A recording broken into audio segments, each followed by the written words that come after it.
नमस्ते।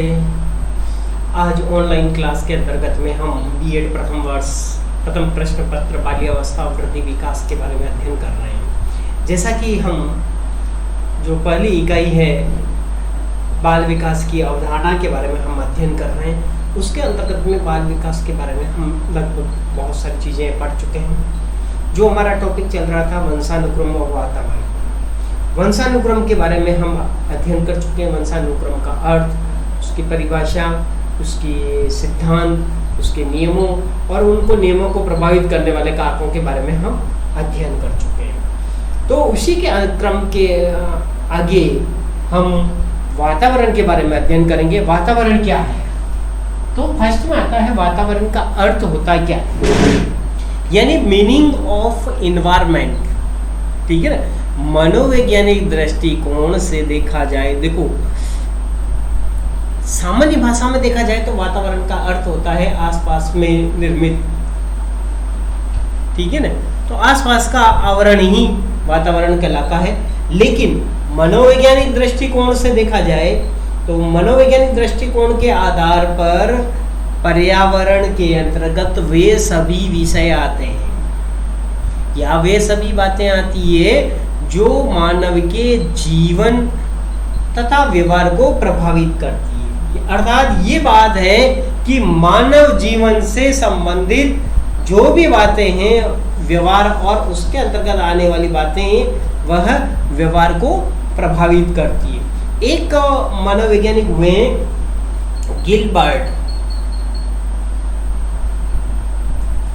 गिलबर्ट ने एक परिभाषा दी है कि मनोवैज्ञानिक वातावरण वह वस्तु है जो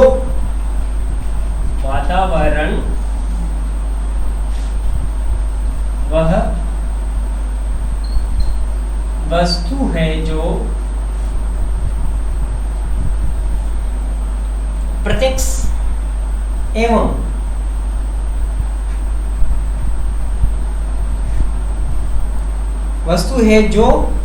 प्रत्यक्ष है एवं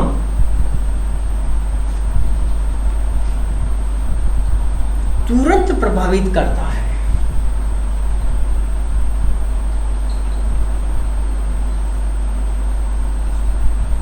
तुरंत प्रभावित करता है, वह क्या कहलाता है? वातावरण कहलाता है। ये गिलबर्ट ने एक परिभाषा दी है। इसी प्रकार रॉस महोदय ने भी एक परिभाषा दी थी कि वातावरण वह शक्ति है जो प्रत्यक्ष रूप से संपूर्ण क्षेत्र पर प्रभाव डालती है। रॉस ने क्या कहा? वातावरण वह शक्ति है जो प्रत्यक्ष रूप से संपूर्ण क्षेत्र पर प्रभाव डालती है। यह क्या कहलाता है? वातावरण कहलाता है।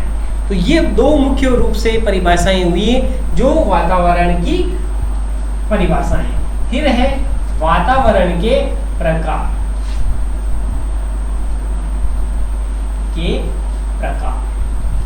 वातावरण दो प्रकार के होते हैं।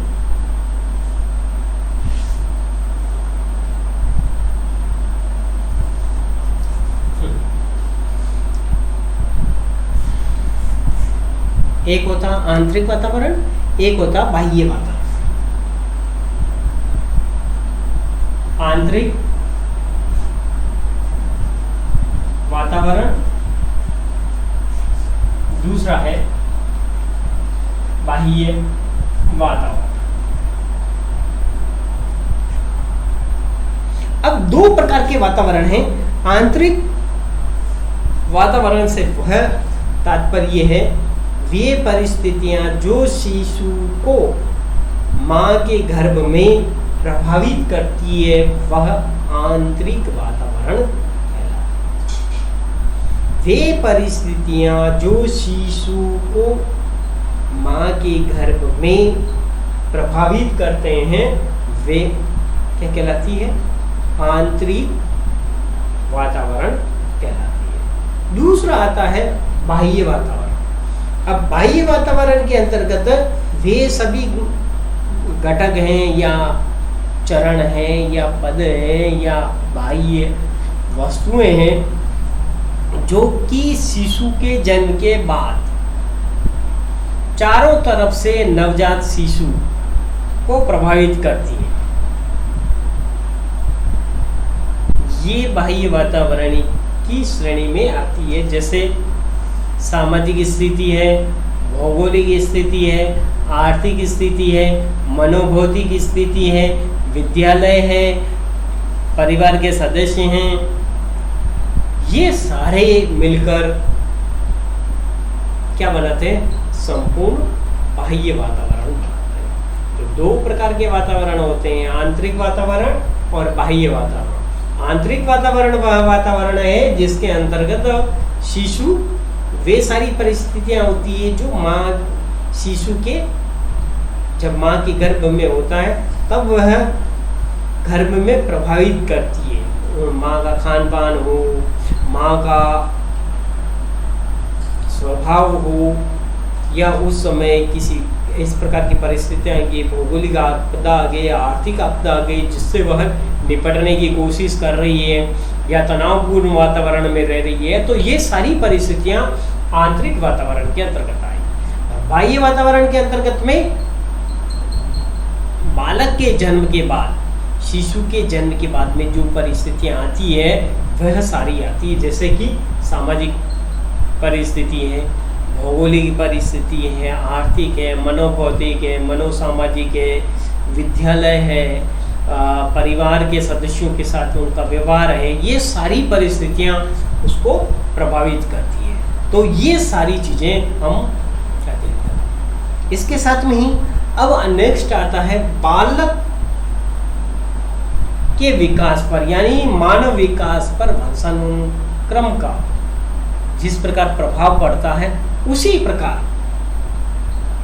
मानव विकास पर वातावरण का भी बहुत अधिक प्रभाव पड़ता है। वह उसके बारे में हम अध्ययन करेंगे, मानव विकास पर वातावरण का प्रभाव। मानव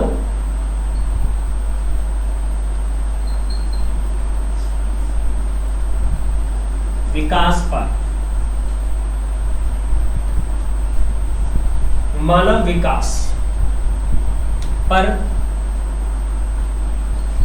वातावरण का प्रभाव।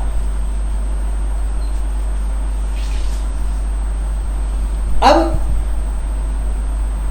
वर्तमान में मनोवैज्ञानिकों ने यह सिद्ध कर दिया है कि वंशानुक्रम के साथ साथ वातावरण का भी बालक के विकास पर बहुत अधिक प्रभाव पड़ता है। और उसके अंतर्गत में पहला बिंदु आता है मानसिक विकास पर प्रभाव।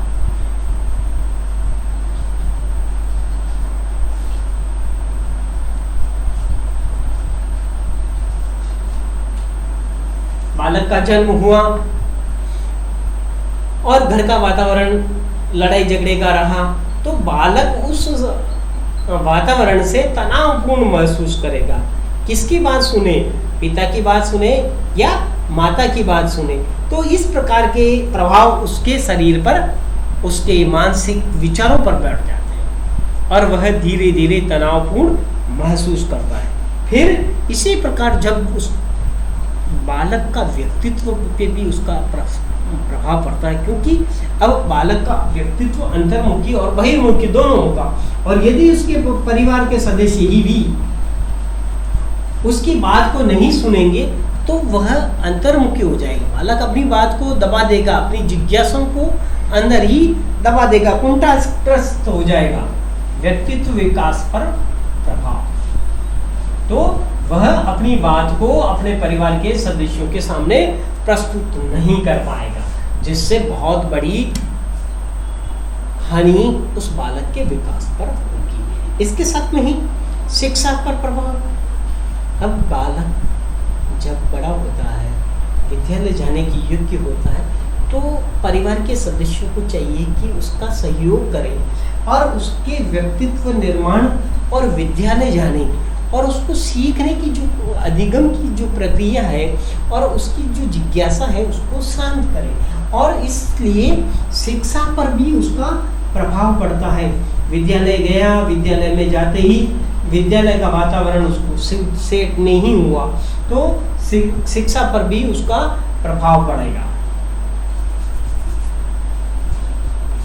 अब घर से बच्चा अच्छे मूड से गया कि आज मुझे ये पढ़ना है, और वहाँ विद्यालय पहुंचा तो उनके सहपाठियों ने उसको किसी बात पर टोक दिया, जिससे वह मानसिक तौर से असंतुलन महसूस करता है। तो शिक्षा पर वातावरण का बहुत प्रभाव होता है। घर में सही वातावरण होगा तो बालक विद्यालय आराम से जाएगा और वह उस जिज्ञासा को, अपनी जिज्ञासा को शांत कर पाएगा। फिर है सामाजिक गुणों पर प्रभाव। सामाजिक गुणों का विकास परिवार से होता है।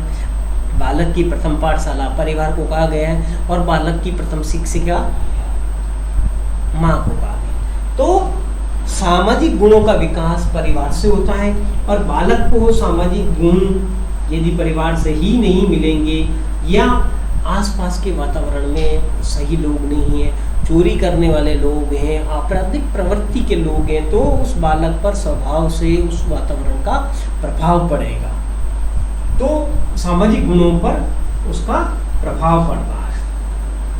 और अंतिम है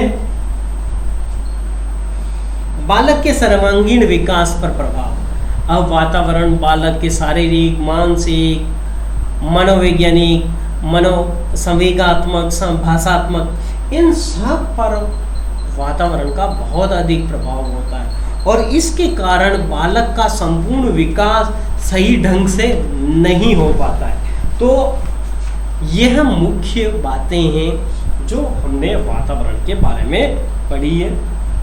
तो आज हमने वातावरण का अर्थ, उसकी परिभाषा, उसके प्रकार और बालक के विकास पर वातावरण का क्या प्रभाव पड़ता है उसके बारे में हमने अध्ययन किया है। आज का हमारा टॉपिक यहीं समाप्त होता है। धन्यवाद।